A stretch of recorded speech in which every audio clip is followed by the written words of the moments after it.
Sage Wanderer here, and I feel amazing. I got such a good night's sleep last night. Thank you to everyone who's been praying for me. I have been sleep deprived. I have been living on 2 or 3 hours of sleep, well, for the last 2.5 months, 2 months, 2.5 months. And thank you for those that have been praying for my pain. I got pain relief, and I've been able to sleep through the night.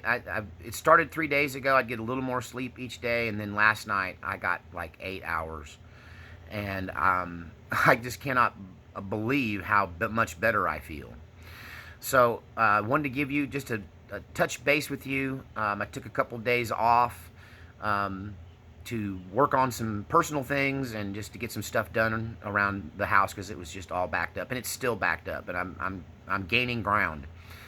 And I wanted to let you know that God's been dealing with me about just spitting out the secret.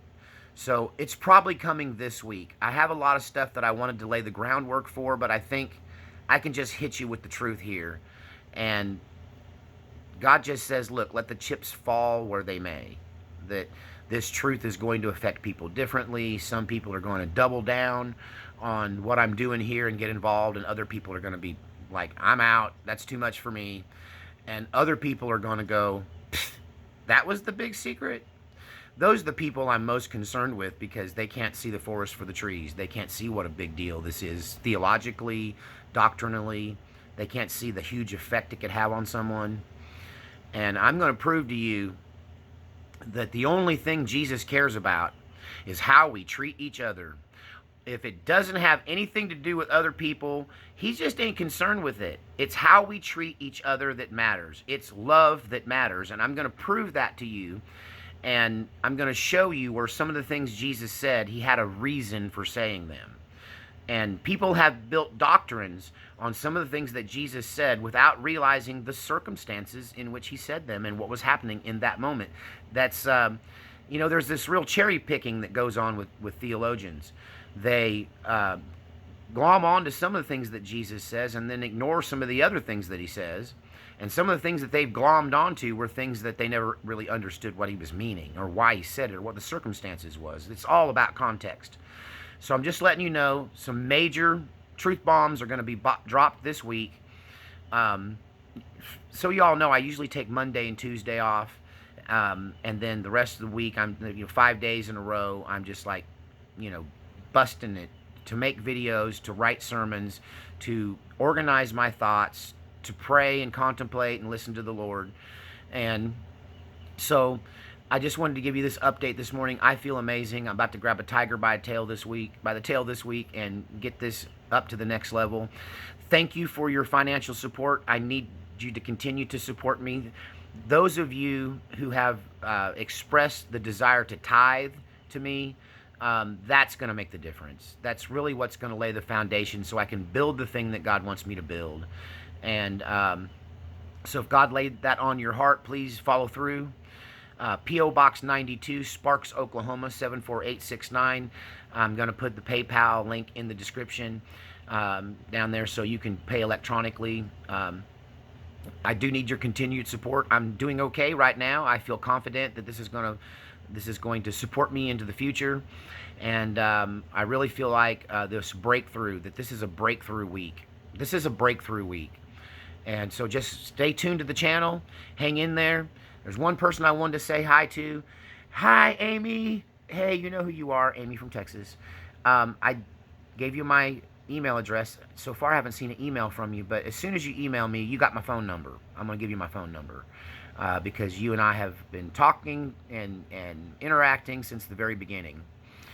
To my fans who are disgruntled that I've taken the Christian road and I'm not being as entertaining as I used to be, God's also dealing with me to enter a little entertainment into the mix to just kind of keep you guys happy to some degree, but also just to lighten up the mood around here. Like, I'm super heavy anymore. And so I got some silly stories I'm going to tell you.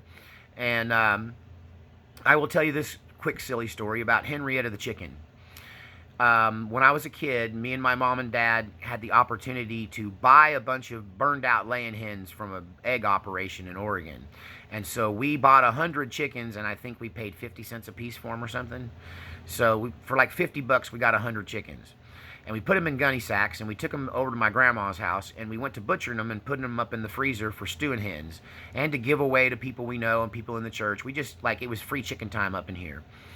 And it was quite a day of killing and plucking. You know, it's one of those days where, like, I can't believe we butchered 100 chickens today. And one of them, some of them died and were left in the, when we pulled them out of the gunny sacks that we put them in at the eggplant, some of them were just like they suffocated. And so we set them over into another pile to go ahead and butcher them. And, well, one of the chickens in that pile revived itself. And it jumped up and took up running all over the yard. And we couldn't catch the thing. And we butchered 99 chickens. And we couldn't catch that chicken till after dark. And finally it kind of went to roost and I was able to snatch it. No one wanted to butcher it because it was late at night and we were exhausted. So the next morning I got up and I fed that chicken some corn. And I thought, well, maybe this one just is going to get a reprieve, you know. And my dad said, she'll never be worth anything. They're burned out hens. They stopped laying. So we took her back to our house, and I put her in a rabbit cage. And I could tell that she was just exhausted, because if you know anything about egg operations, these chickens, once they start laying their eggs, they're never allowed to sleep again. That they have the lights on 24/7, and a chicken can't sleep with the lights on. And this is why they burn out real fast. Like, they're only good for maybe 6 months to a year, when a chicken ought to lay 2 to 4 years. And so this chicken was so exhausted, I could just tell. It's just like, poor thing, she's never slept. So I put her in a rabbit hutch, and I put a blanket over her for a couple of days. And then I would check on her, and she just slept and slept. So she slept like 3 or 4 days. And when I took the top off the hen, off the cover finally to check on her, she went to laying eggs. She revived her egg laying and became productive again. And Henrietta continued to lay eggs for us until we finally gave her away to someone else. She'd give us 1 to 2 eggs a day consistently. And so the moral of the story is, get your rest. It's not good to stay up all the time. You can't just run like there's no tomorrow. Stay rested.